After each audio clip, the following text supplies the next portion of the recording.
Okay, let's work this 2020 exam, these two sample questions. And with me here is one of my students. And so Anika may be asking some questions and so on, but let's go over this test, and we'll go through it one part at a time, and hopefully it'll make sense to everybody. So we get 25 minutes to do this, and plus 5 minutes to submit. I hopefully won't take that long, but we'll see. What we've got is a conical pendulum, sometimes this is called. It's a small sphere of mass m suspended by a string of length L. The sphere is made to move in a horizontal circle of radius r at a constant speed, as shown above. The center of the circle is labeled point C, and the string makes an angle theta naught with the vertical. Two students are discussing the motion of the sphere and make the following statements. Okay. Student one, none of the forces exerted on the sphere are in the direction of point C, the center of the circular path. Therefore, I don't see how there can be a centripetal force exerted on the sphere to make it move in a circle.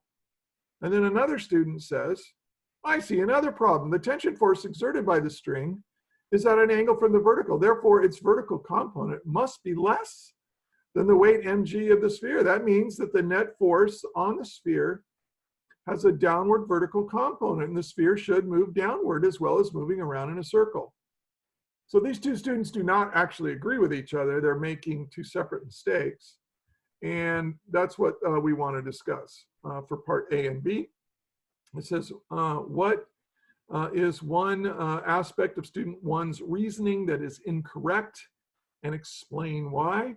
And what is one aspect of students two reasoning that is incorrect, and explain why? Now I'm going to draw some pictures on here, even though the solution that I would have submitted would have been all typed.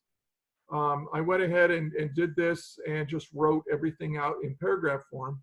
But obviously, if you're taking this test, you can take a picture of it and take a picture with your writing and your diagrams and so on. And if you can get that technology right, then it's good. The problem with doing that is that is uploading in a timely manner. And if something goes wrong, then you're kind of messed up. But anyway, let's take a look at student one's interpretation of this. What mistake is student one making? Well, student one is, if you look at a free body diagram, let me get my pencil here. If I draw a free body diagram of this sphere, I've got gravity pulling it down. And you've got this tension. Oh.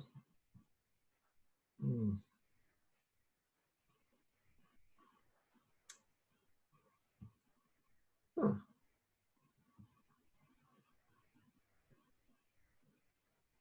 Having technical difficulties with my iPad here. And so we've got a tension force moving like this. Now, student one,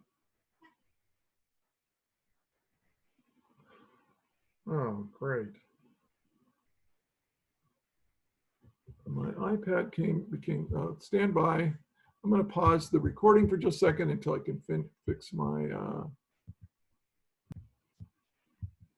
Okay, as I was saying before, I was so rudely interrupted by my iPad. This has got a tension force like this. So what mistake is student one making? They're saying, hey, there's no force pointed towards center C. Now, there needs to be a force that's pointed towards that center C. Otherwise, there wouldn't be a centripetal force. But their mistake is forgetting that this tension force can be broken up into a horizontal component and a vertical component. And it's this horizontal component, this is the centripetal force. Okay. So the mistake they're making is forgetting that the tension force can be broken up into a horizontal and vertical component, and that the horizontal component will serve to keep that sphere moving in a circle. That's your centripetal force. Now I'll show you what I wrote. I did this all in writing because I don't trust taking pictures with a phone and then trying to upload that. So let me go up here. So I wrote,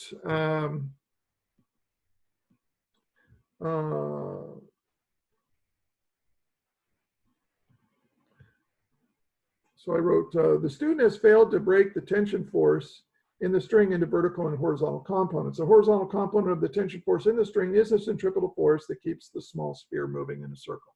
So that was my written answer. So I didn't need to draw any pictures of that. I can just do that. Okay. So let's go back to here.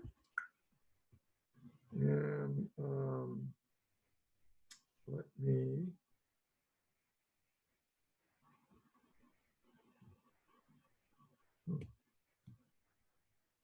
and how do I get rid of that thing? Let me unshare real quick. I think I've had this happen before. So stop share, and then I reshare.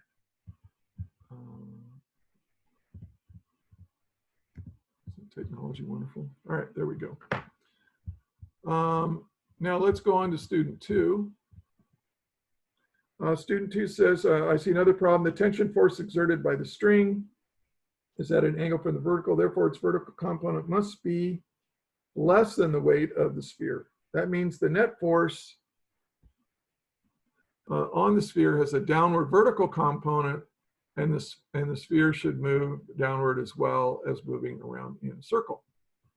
So let's redraw that free body diagram.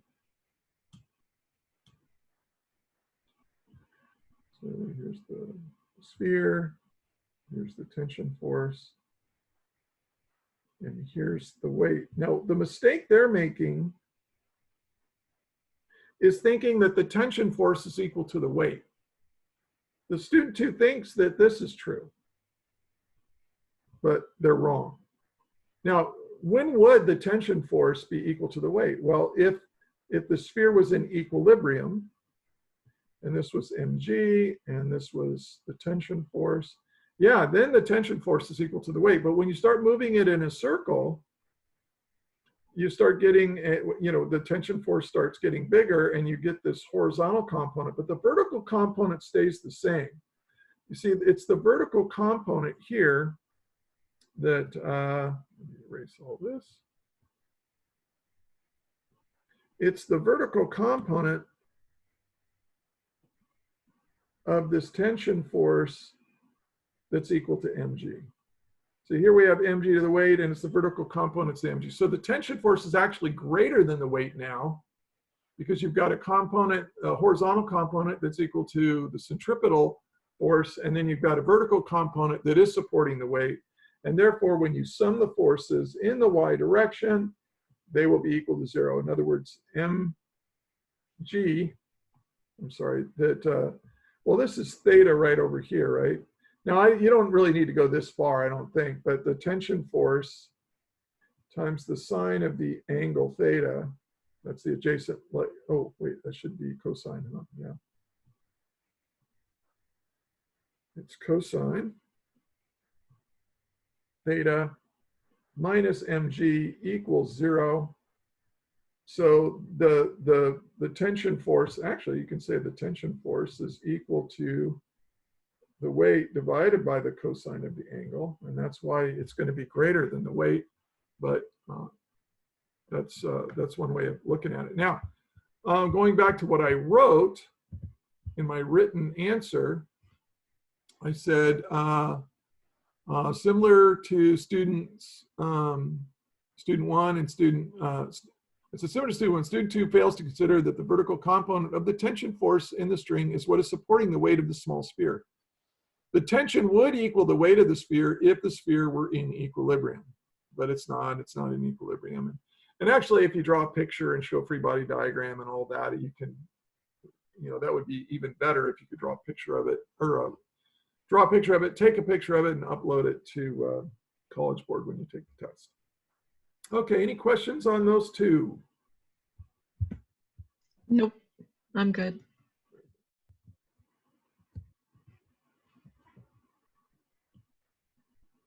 All right, let's go to this part here. Student 3 correctly derives the equation F net equals Ft times R over L, and mg equals Ft times the square root of L squared minus R squared divided by L, as shown there. Says to relate the tension force to the net force and other quantities, C, explain how one of the equations can be used to challenge student 1's claim.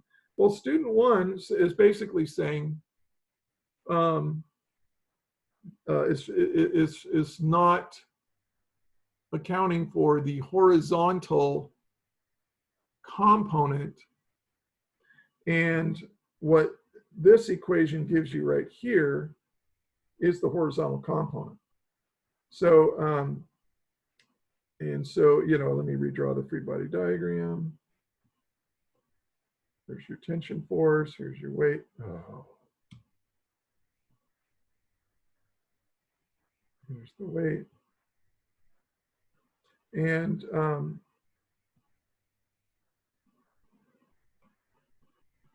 now this is the angle here, and we said that this and so this right here is, well, you want to find out what component this is of the tension force. And R over L, well, let's draw, here's the geometry of the string, and the mass matches the geometry of the forces, right? Because the forces are in that. So here's my angle theta, and this is R right here, and this is L. So the multiplying the hypotenuse of this by the ratio of R over L, well, that's equal to the sine of theta, right? And that's going to give you that opposite component, opposite from the angle, that opposite component of, you know, of that, or that opposite leg of the right triangle is what I'm trying to say. So therefore, the first equation, this ratio gives us the component of the tension force that we're looking for to find the net force. Now let's see what I wrote here for it. And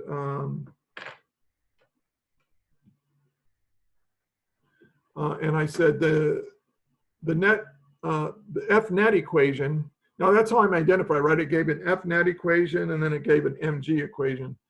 So I wrote the F net equation gives the correct expression for the horizontal component of the tension force. The R over L ratio times the tension force gives the horizontal component. Now, I hope that's good enough for them. I don't know. I've never been an AP Physics 1 grader, and they can be kind of persnickety, but I think that's right. Now, for the other student, explain how one of the equations can be used to challenge students 2's claim. And what this ratio is giving us here is that it's a component, the vertical component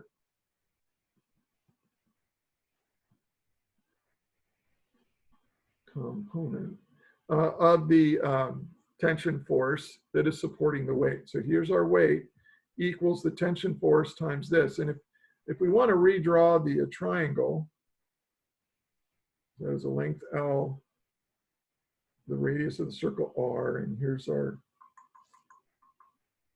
here's theta right in here. Well, to find the vertical component, we would want the hypotenuse, which on the force equation, is, that would be the tension force. So that would be the tension force. Now what they did is they used the weird Pythagorean theorem, that L squared minus R squared. That's this length right here, right? This length is L squared minus R squared, right? Because this squared plus this squared equals this squared. So, yeah, so this is Pythagorean theorem. So this ratio gives us the of this length. Well, take the square root of that, I should say. This length divided by the hypotenuse gives us the ratio that will give us the vertical leg of that right triangle. And you multiply that ratio by the tension force, it'll give us the vertical component of the tension force. And that can be used to challenge student 2's claim that the tension force has to be equal to the weight. Now, here's what I wrote.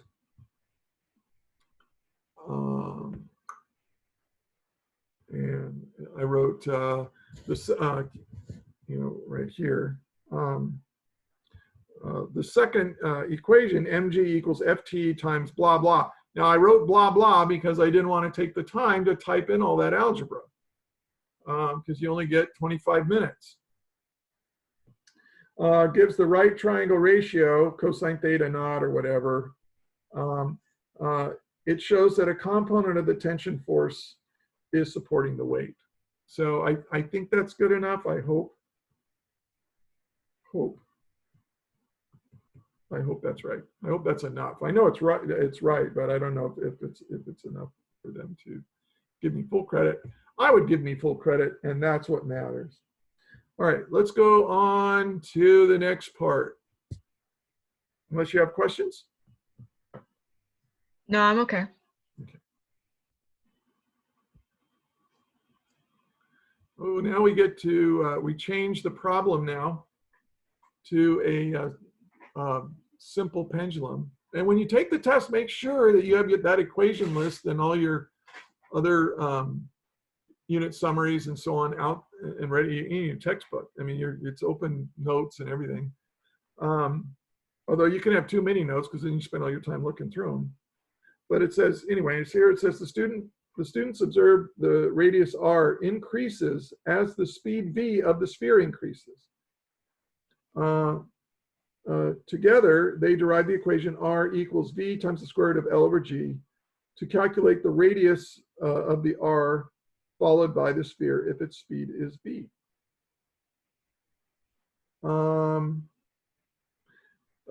Regardless of whether this equation is correct or incorrect, does it plausibly model the student's observation about the relationship between r and v? And my answer to E is yes. Because what are they observing? They're observing that that as the radius r increases, as the speed increases. Well, look, r and v here are directly related. L doesn't change. L is a constant and g is a constant. So this equation does support the idea that r will increase as the speed increases. And that's what I wrote here. Yeah, and I wrote, yes, the equation says that r and v are directly proportional, meaning that as r increases, v also increases. Or, I mean, they're just directly related. Okay. So let's go to the next part.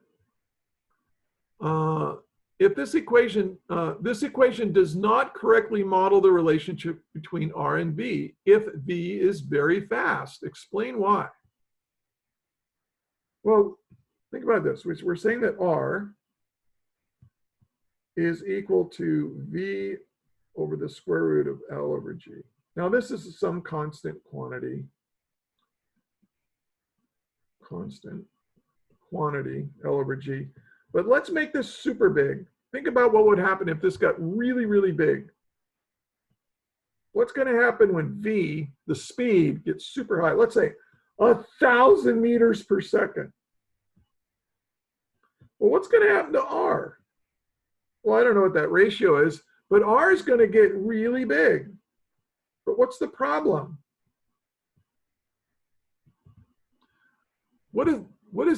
Why can't r get really, really, really big?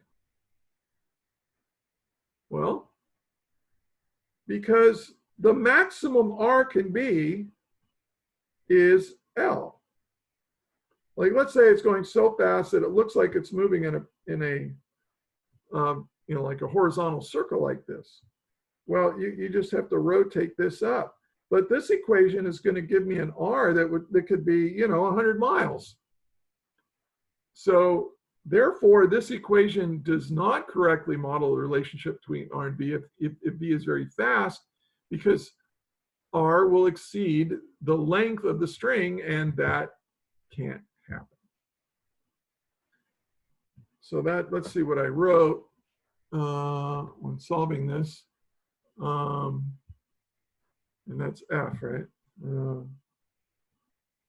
I said, according to the equation, if B is very fast, you could end up with an R that is greater than L. But the radius of the circle traveled cannot be greater than the length of the string. So that's how I put it. Okay, now let's go back to the test. Now instead of moving in a horizontal circle, the sphere now moves in a vertical plane so that it's a simple pendulum as shown above. The maximum angle theta max that the string makes from the vertical can be assumed to be small. Oh, that's really important. Can be assumed to be small. We talked about that when we talked about pendulums and the small angle approximation. The graph below shows data for the graph of the pendulum T as a function of string length L. So let's take a look at that. Okay. Explain how the graph, how the above graph would change under each of the following circumstances. G, the mass of the sphere is increased. H, the maximum angle, theta max, is decreased. So we're decreasing the angle. And I, the pendulum, is taken to the moon. Well, here's where you actually are going to use an equation. You should recognize this as being a simple pendulum. You have your equation list there. And we can find the simple pendulum. Oops. The simple pendulum equation is, oops, let me get my pencil going here. Right? The period is equal to 2 pi times the square root of the length of the string, which they're using capital L, divided by G. Right? Now let's square it. So we get squared, and this is going to be 4 pi squared times L over G. And that's what they're actually graphing here. And notice that the period squared is directly proportional to the length. But notice that mass is not in the equation or the period of a simple pendulum. The mass has no effect on the period of that pendulum.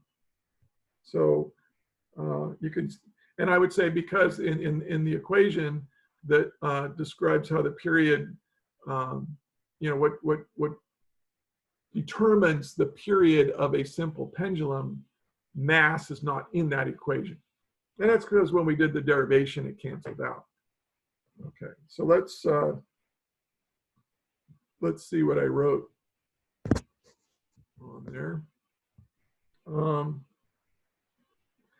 And that would be G here. It says, increasing the mass of the sphere has no effect on the period of the simple pendulum since mass is not in the simple pendulum equation. And then I kind of wrote it out in a dorky way there.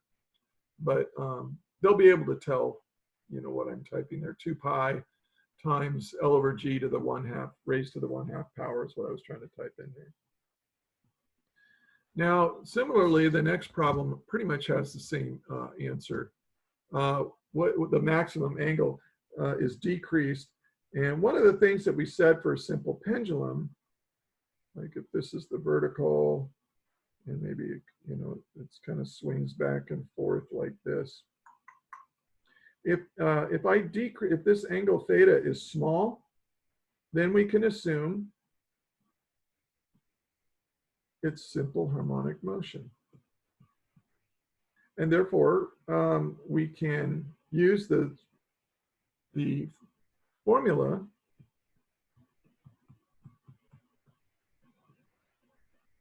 and notice that and really you can kind of think of the angle as determining the amplitude of the swing, right? Here's 0, and this would be my amplitude on the left side and then my amplitude on the right side.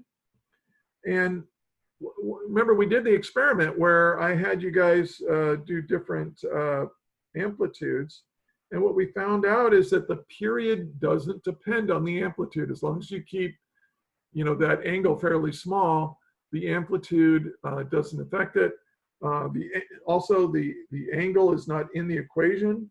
The amplitude is not in the equation that determines the period of a simple pendulum, and that's what I wrote here. I wrote,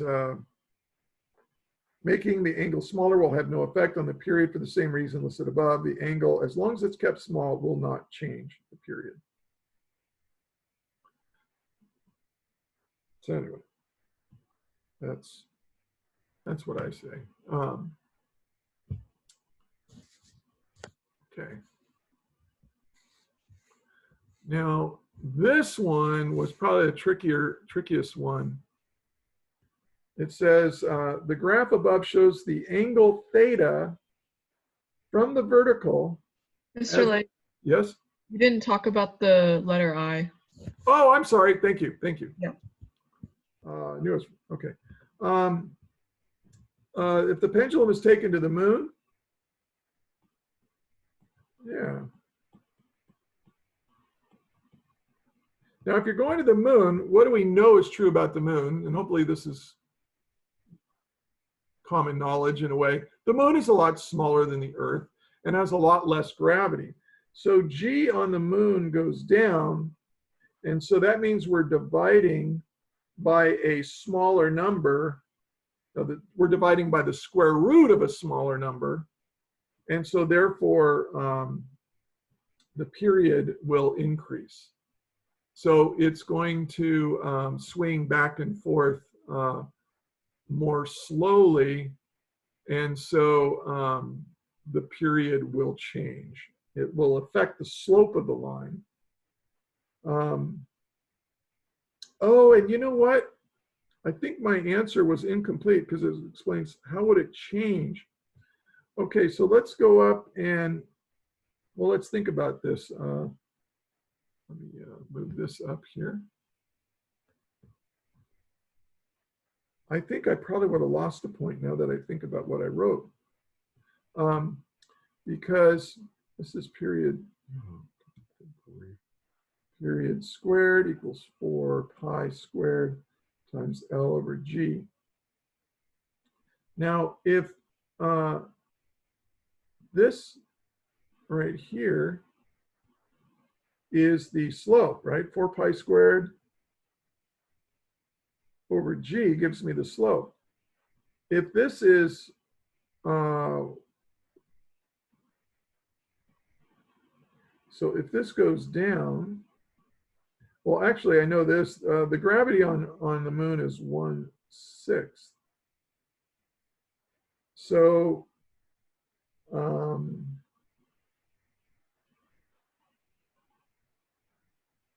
that's becoming less. We're dividing by a smaller number, so the period is, so the slope, we're dividing by a smaller number, so the slope is going to be greater. Is that right?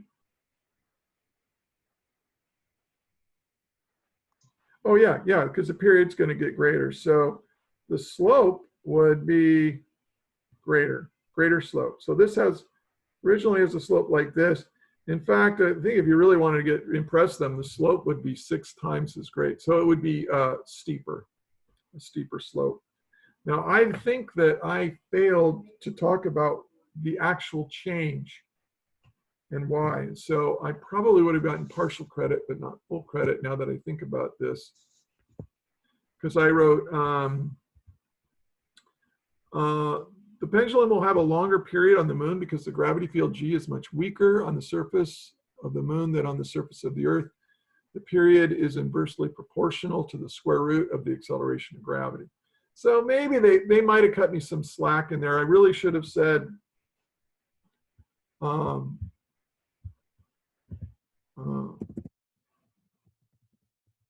slope Mr. Lake, steeper. Yes.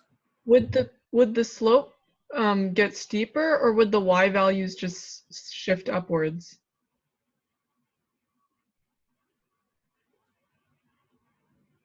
Well, if you have if your period is equal to 2 pi times the square root of L over G, really, if your length is really, I mean, it's got to start at the origin, right? Right. I mean, if it doesn't have any length, the period, I mean, as the period, as the length approaches 0, the period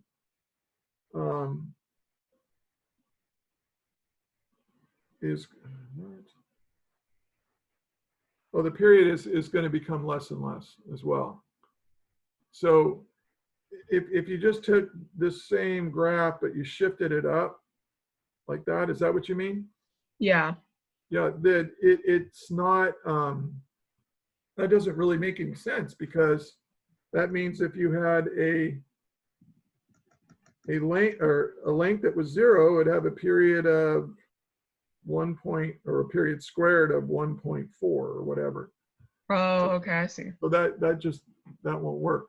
So kind of think of it this way. I mean, what they're graphing here is 4 pi squared over G times L, right? Right. So this is kind of like your y equals mx plus b equation. Right. Right, and b is 0. I mean, the y-intercept has got to be 0.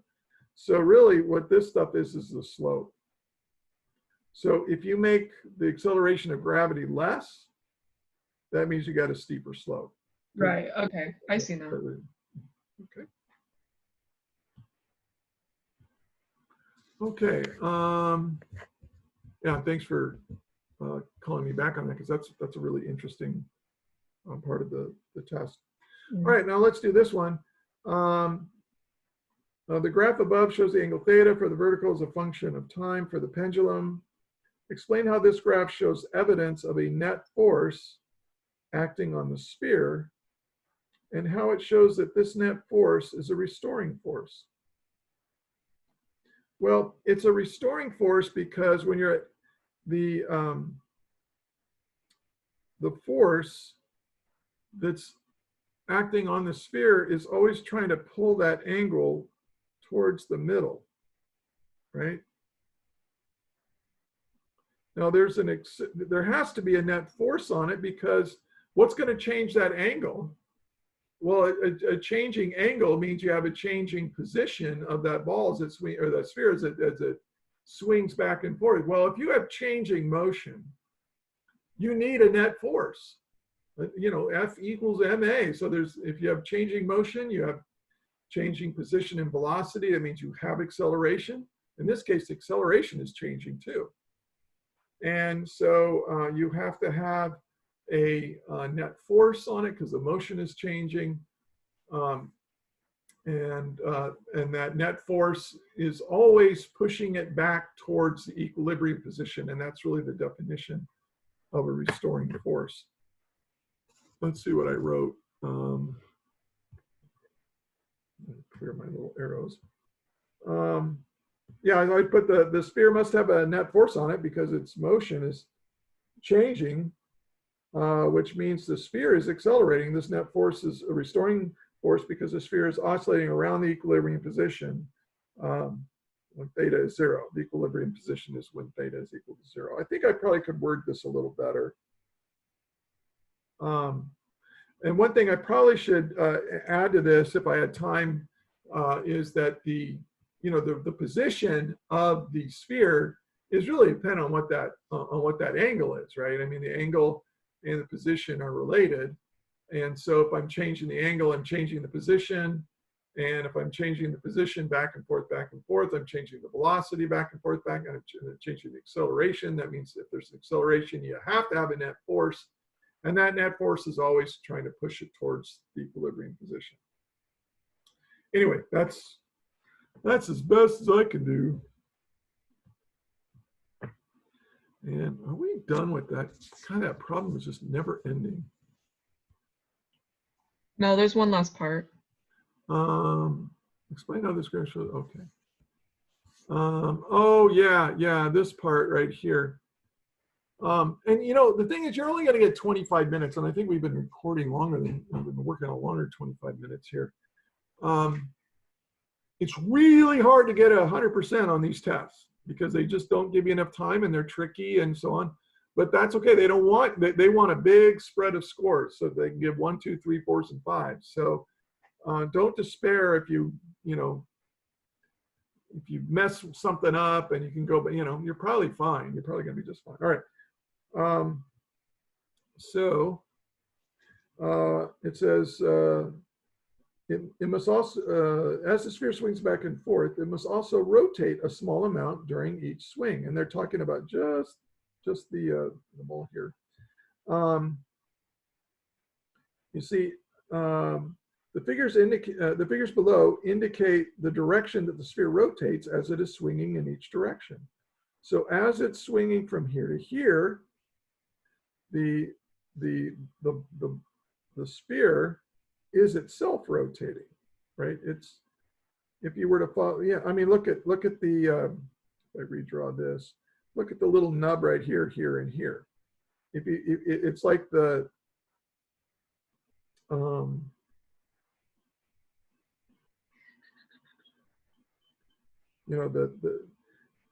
nub starts here, and then if I put that there, it goes there, and then if I look there, it goes there. So it's like this thing is rotating that way. Well, if I'm going to take an object and I'm going to do this with force. Here's that little nub thing.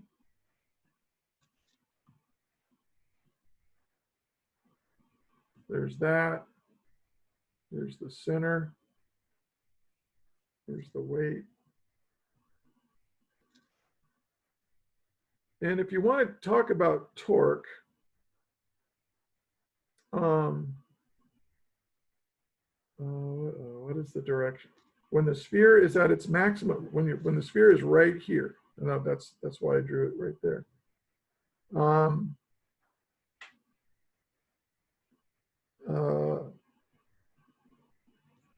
What is the direction of the torque exerted on the sphere with respect to the point of attachment between the sphere and the string? So we want, what is the torque about this point right here? I'll tell you what, I'm going to draw this really big so that we can see it more easily.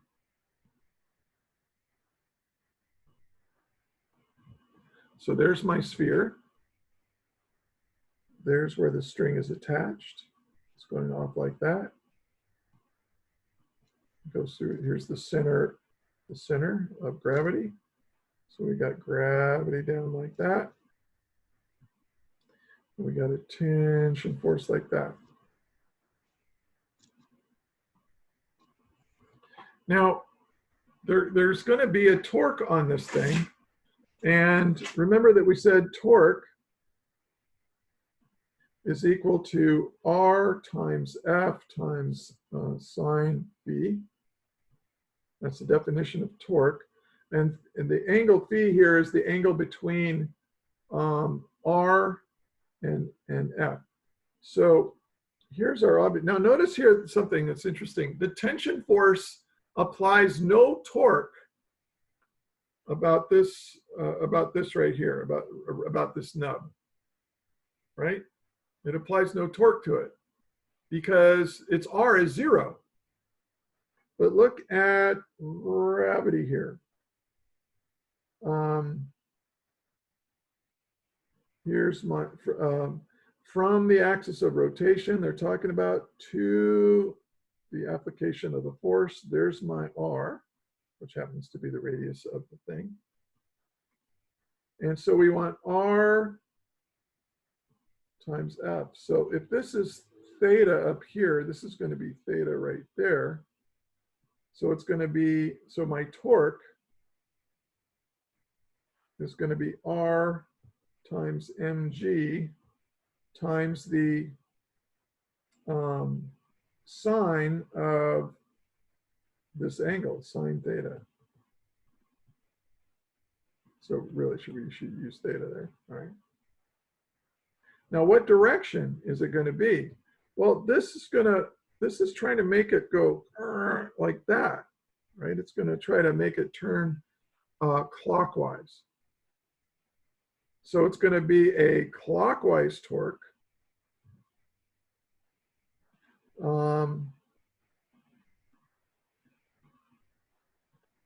And it's in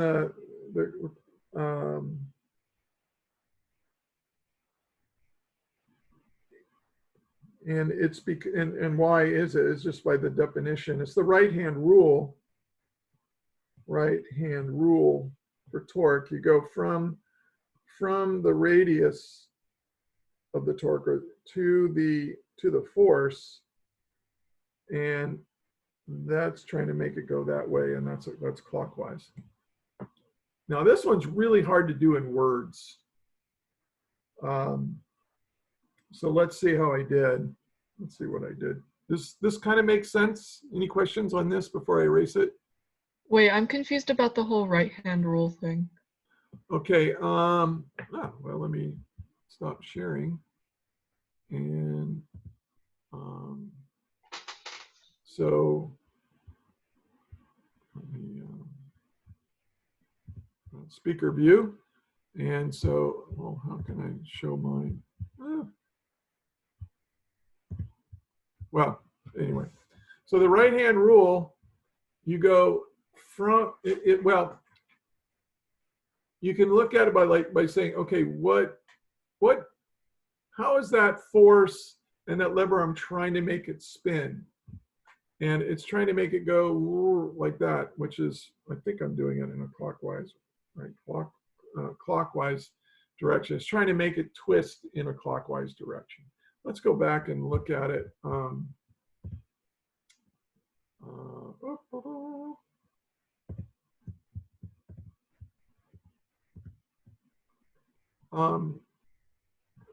So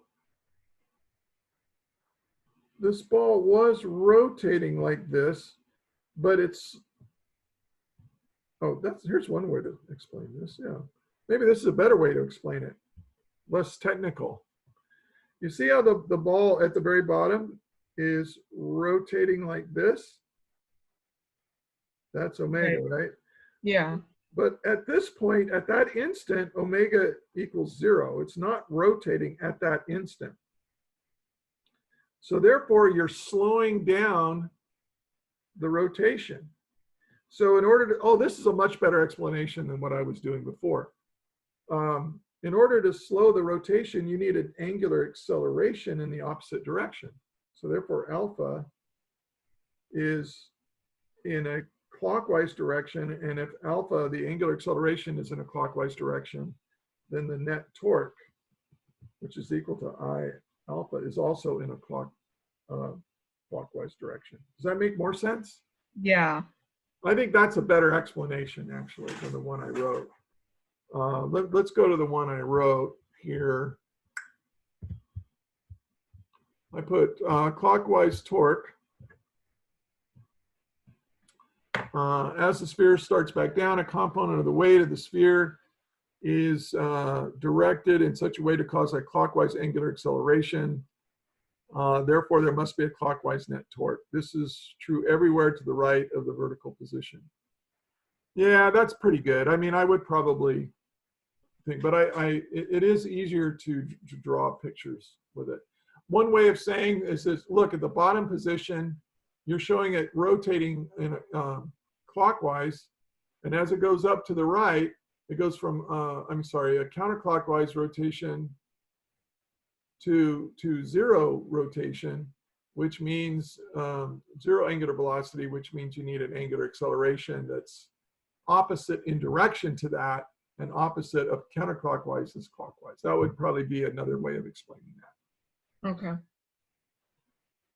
But these are hard. I mean, we went over this material, but and the problem is with these dang tests is they're very clever people. You can't cover everything, every possibility. But that's why, they want to know if you can apply what you've learned. Here's our next problem. Yay, we're done with problem number 1. Here's problem number 2. We've got a spring with unstretched length L1. It's hung vertically with the top end fixed in place as shown in figure 1. A block of mass M is attached to the bottom of the spring as shown in figure 2. And the spring has a length L2 is greater than L1 when the block hangs at rest. The block is then pulled downward and held in place so that the spring is stretched to a length L3 is greater than L2 as shown in figure 3. The student releases the block. Consider the time during what, now this is where you really got to focus here. Consider the time during which the block is moving upward towards its equilibrium position and the spring length is still longer than L2. So this block here is going from here up to here. So you're considering only the time it's going from here up to here, and that's it for these questions. Indicate whether the total mechanical energy is increasing, decreasing, or constant for each of the systems listed below and explain why. Very, very tricky problem. Very, very tricky problem. So let's talk about part A. If your system is just the block, well, here's my system, it's just the block. And then I look at that system and I say, what is acting on that system? Well, I've got gravity pulling it down. And I've got the spring pulling it up. Now the spring has to have greater force than the weight or it wouldn't go up, right? And so, and look, the displacement is up from here to here. There's our, if this is L3 and this is L2, then there's my delta Y. My delta Y is up. Well, I would say this, if the block is the only thing I'm considering, then that's my system. Then the spring is adding mechanical energy. Oh no, that's good. Is adding mechanical energy to my system. It's because it's an outside force. And then gravity is taking away energy. Now, why is gravity taking away mechanical energy? Because it's directed down and the displacement is up. So the force and the displacement are in opposite directions. So it's doing negative work. So weight is doing negative work. The spring is doing positive work. But since the force of the spring is greater than the weight, you have a net force upwards. And we know that the work done by the net force is going to result in a change in kinetic energy. And that net force is doing positive work. So the energy of the block is increasing. So I'm going to say it's increasing because the positive work done by the spring is greater than the negative work done by the force of gravity acting on the spring. So that's my explanation.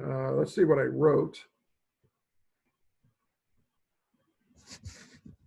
This is probably conceptually the most difficult thing. It said, if the block is our system, then the spring is doing positive work on the block as it moves up. And gravity is doing negative work. But the block ends up having kinetic energy that it didn't have before. Since there is a net force upward, the work done by the net force results in a change in kinetic energy of the block. So the system, which is the block, gains mechanical energy, or it's increasing. Hey, this is way better than what I did the first time I tried taping this. I think my answer was close to being right first time, but thought of this. Okay, now the block and the spring are the system. So here's the spring, and here's the block. So now this is our system. So as this block goes up, from L3 to L2, what force outside the system is doing work? Well, it's mg. So yeah, I mean, there's elastic potential energy in the spring, and there's kinetic energy in the block. And you can talk about, gravity, but really we want to know, what's happening to just the block and the spring. And as it moves up, gravity is doing negative work. So since gravity is doing negative work, it is taking mechanical energy away from the system. Well, really what it's doing, it's slowing the system down, right? That's why the block, it's going, well, I mean, it's speeding up to go up because there's a net upward force. But if you include the spring in that system, then gravity is doing negative work and taking mechanical energy away from the mass spring system. So anyway, that's what I said. And I mean, here's what I wrote. I wrote, the block spring system still has an outside force acting on it, namely the force of gravity. As the block moves upward, gravity does negative work. I should say the force of gravity does negative work, reducing the mechanical energy of the block spring system. The work done by the spring is internal to the system, right? The spring is losing elastic potential energy as the block gains kinetic energy, but those things are within that system. And so there's no net change in mechanical energy due to the spring and block, but gravity is doing outside work because gravity is not considered part of the system. The Earth is not considered part of that system. Now, if we go to part C, and by the way, when I first did this, I totally blew it. I thought, oh, they're going to say the block, the mass, and the Earth, I didn't read it. And I thought, I mean, if you include all three things, the block, the spring, and the Earth as all part of your system, then mechanical energy is conserved. And that's what we mainly did when we were doing like roller coaster problems and stuff like that. We're dealing, Earth and the mass and whatever springs are in there. They're all part of the same system. And in that system, mechanical energy doesn't change. But in this case, here's the block, and here's the Earth. So, we got the force of gravity, but we got the force of gravity going up the other way. So this is kind of canceling out. So what do we have? Well, if this is my system here, I've got the force of the spring pulling up, and it's doing positive work as it goes from L3 to L2. And so the mechanical energy of the block Earth system increases because the spring is adding energy to that particular definition of the system. Does that make sense? Yeah. Yeah, it's very subtle when they start talking about systems and defining it, and so all of the energy within the one system would just be internal, so you just look at like what's happening outside of the system? Right. Oh, okay. You draw your system, and then you say, okay, what outside of my system, what is doing work on that system? Outside of your system. And if there is anything doing work that's outside your system, then it is either adding or taking away mechanical energy from that system. Okay. So that's what they're testing here, is your understanding of systems. And looking back on it, I mean, if that's the problem you're going to get, well, it won't be the problem you're going to get, but then it would tell me as a teacher, next year I got to focus more on systems. All right, let's go to. Wait. So I still have a question. Sure. Gravity would be doing negative work in this situation because of like they were saying that it's when the block is moving upward. Yes. So if the block was moving downward, would gravity be considered positive work? Exactly. Yes. Oh, okay. If the force and the displacement are in the same direction, that's positive work. And positive work is transferring energy into a system. It's adding energy to the system. Okay. If work is negative, we're taking mechanical energy out of the system. If there's a net outside force outside your system doing, then positive work adds mechanical energy to your system. Negative work takes mechanical energy away. Okay, that makes sense now. Thank you. Mm-hmm. Let's see what I wrote. I said the block Earth system has an outside force acting on it, namely the force of the spring.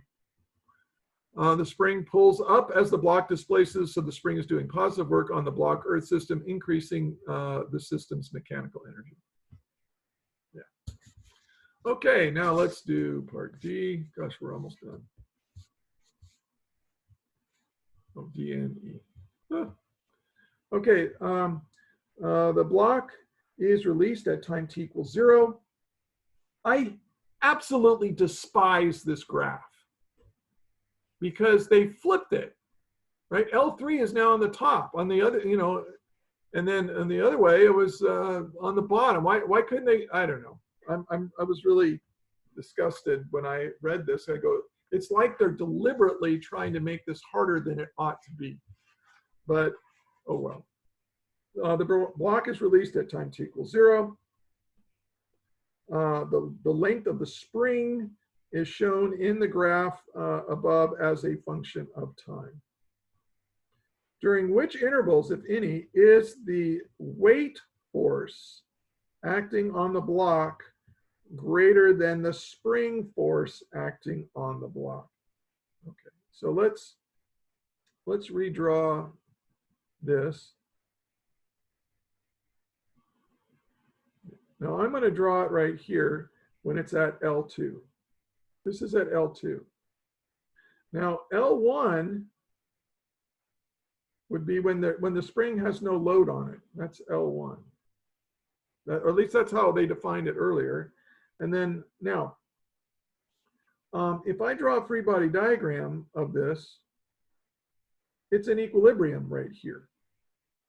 Now, if it's moving, it's going to keep moving, and then it won't be in equilibrium anymore. But if you just sit it there and then let go of it so it doesn't oscillate, it's in equilibrium. Well, it's in equilibrium here. So that means the force of the spring is equal to the weight. But if you're below here, if you're between L3 and L2, then that spring, let's draw a free body diagram of this guy. mg is the same.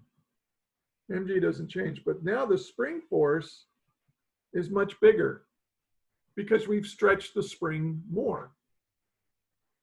Now, when does that happen? When it, but I'm sorry, but that's not what they want. They want to know if the object is up here, though, the force of the spring is less than the weight, right? So when the block is between L2 and L1, the force of the spring will be less than the weight. So when the object is between L2 and L1, which is right here, the weight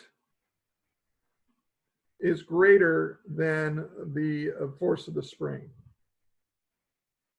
Now, I wish they really should have flipped this graph around to make it match the drawing. So I'm a little ticked off at them for doing that. And so this would be t over 4, and this would be 3t over 4. So I would say in the time interval between t over, where t is greater than t over 4 and less than 3t over 4, then the force of the spring, or the force of the weight force on the block is greater than the force of the spring, and that's what they're asking for. Now, is that clear? Any questions on those drawings? It's a little messy, but wait, so the weight force is greater between L1 and L2? yes. Okay, and that's when the block's moving. Well, up the or down? block can be moving up or down between L2, right? At first, Right. it's all the way at L3. You release it, it goes through L2, and then it's moving up to L1. When it gets to L1, it stops for an instant and then comes back down. But as it comes back down, the weight is still greater than the force of the spring until it comes back to L2. Oh, okay. Yeah, no, that makes sense now. Okay, thank you. Mm-hmm. And let's take a look at what I wrote. That would be, I put, if the force of the spring exceeds the weight of the mass, then the spring is accelerating up. When released at L3, it accelerates up. Between t equals 0 and t, I think I could improve this answer, actually, now that I think about it. Between t equals 0 and t over 4, the spring pulls up more than gravity pulls down. At t over 4, and t is the period, at 1/4 the period, the object is at the equilibrium position, so that gravity and spring force are equal and opposite. Between t4 and 3t over 4, there is a net downward force, so the weight must exceed the force of the spring during that interval. Now, my drawing and all that would be superior than a bunch of words like that, but I think that explains it pretty well.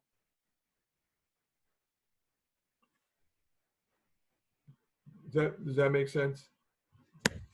Yeah. Yeah.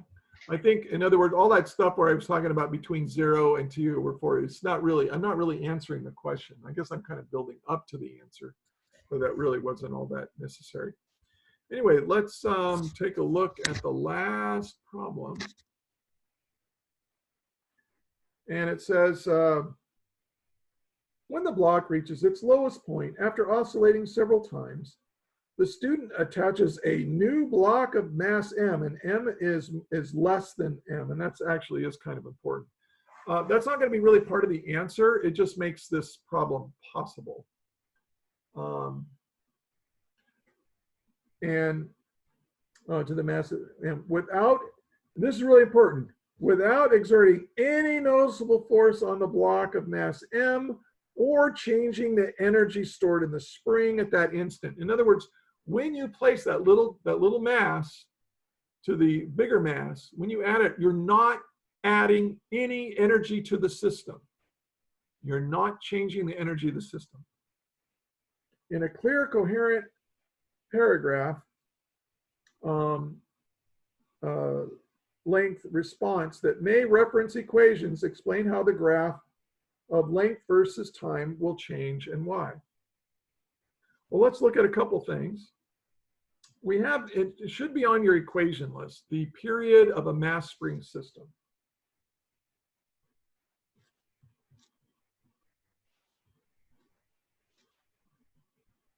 M over K. And K is the spring constant, M is the mass. Okay. Now, if I add mass, even a little bit of mass, that means that the period is also going to increase. So one thing that's going to change on this graph is that the period instead of the period being here, we might have the one period of this, might be over here. So that's going to stretch this thing out like that. Okay. Now, so the period's going to be longer. It's going to stretch the horizontal axis out.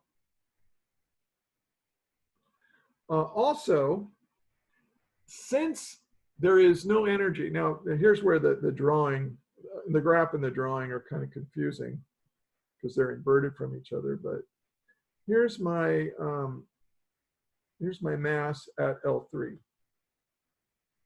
Now, just at that point, I'm going to add a little bit of mass to this, but I didn't add any energy. Now, where is all the energy of this system at that point? Well, if we define gravitational potential energy to be 0 right here, I'm not adding any gravitational potential energy. I'm not adding any spring energy. And at that instant, the block isn't moving. So, and I'm not adding any kinetic energy. So basically, the energy is the same, which means that when this thing, it's going to go up and it's going to come back down, it's going to come back down to the same level. If it dropped, some people might think, oh, L3 is going to be lower. No, if L3 was lower, it would have more energy in the system because you've stretched that spring more. There's more elastic potential energy, So that's not, it's not going to affect L3. L3 is going to be at the same place. But think about the equilibrium position, which is what L2 is. L2, like in the drawing, like we had L2 was right here. L2 was the equilibrium position when it was just sitting there. That means that the spring force and the gravity force are the same. The problem is, well, not the problem. The reality is I just increased the mass. So therefore, I need to increase the spring force. Well, the only way to increase the spring force is to stretch the spring more, which means L2 is going to move downward in this drawing, but on the graph, that would mean upward because they're kind of inverted. So L2 might shift up a little bit. So L2 is going to shift closer to L3. What that does is that reduces the amplitude of the magnitude of the amplitude of the oscillations, right? Because this is the amplitude right here, which means it's going to go to the same place. So now it's going to have a longer period, and it's going to look more like that. So L3 is going to stay where it is. L2 shifts on the graph. L2 shifts upward. Now, what do they mean by L1? And here's where I'm really genuinely confused by what they mean here. Okay, and I'm not going to erase all this writing because I want to use it some more. But if you look at what they showed here, they showed L2 as being the length of the spring when there is no load on it. But in this graph here, where do I put that? Right there. Yeah. In this graph, they kind of imply that L2 is, or L1 is the same as the distance between L3 and L2 is the same as between L2 and L1. Like this is also the amplitude.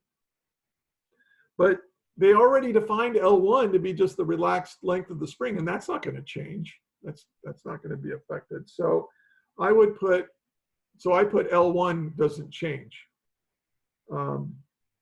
It's got a longer, a greater period, so it stretches it out. L3 maintains the same height because we're not adding any energy to the system, but L2 gets shifted up closer to L3, thus reducing the amplitude of oscillation. That's a lot. You have any questions on that? Does that sort of make sense? I'm still kind of lost. Yeah. I didn't like. I think the L1 is getting to me too. I don't understand where that I think they screwed up.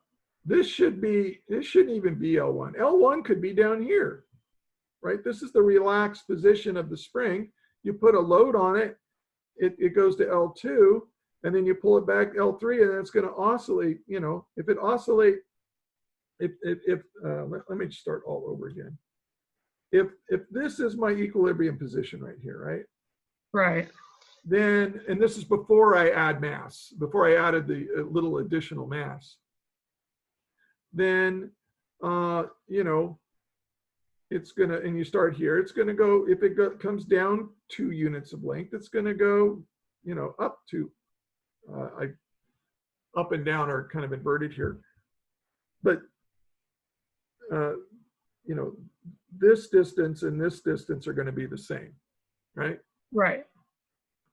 But why does this distance have to be from L2 to L1? Why is this L2 minus L1? Why is that equal to L3 minus L2? They don't have to be equal. It's dumb, in my opinion.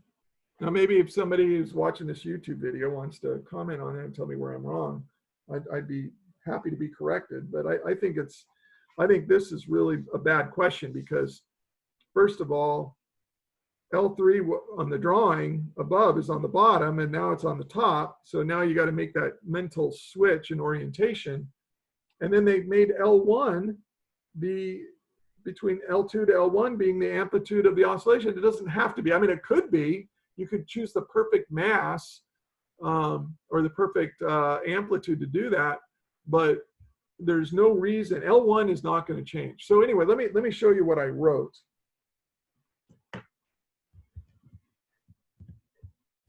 I wrote, this is my longest paragraph. I wrote, when the mass is added, no additional mechanical energy is added to the system. So L3 won't change as the object oscillates up and down. The period of a mass spring oscillator is directly proportional to the square root of the mass. So the period will increase, stretching the graph out horizontally. Since the weight has been increased, the mass must be stretched to a greater length at the equilibrium position. So L2 on the graph will shift up closer to L3. In other words, the amplitude of the oscillation will be smaller. L1, as originally defined, is the length of the spring with no load on it, so that won't change. But in the graph shown, it implies a new definition of L1. That is the maximum height above the equilibrium position of the oscillator. If that is the case, then L1 will also shift up on the graph closer to L2 and L3. This graph is confusing since as the object moves up the vertical axis of the graph, the mass is actually moving down on the original diagram. Do better next time. I don't know. So anyway, that's my answer, and I think that's a pretty good one. But I tell you what, I didn't come up with that answer until after I was thinking about it, you know, over a few hours. I went, wait a minute. So it's a confusing problem. Right. Well, anyway, that is all for this practice test. And I'm going, unless you have questions on the problems, I'm going to stop recording now. I'm good. Okay, and those of you watching at home, that is all.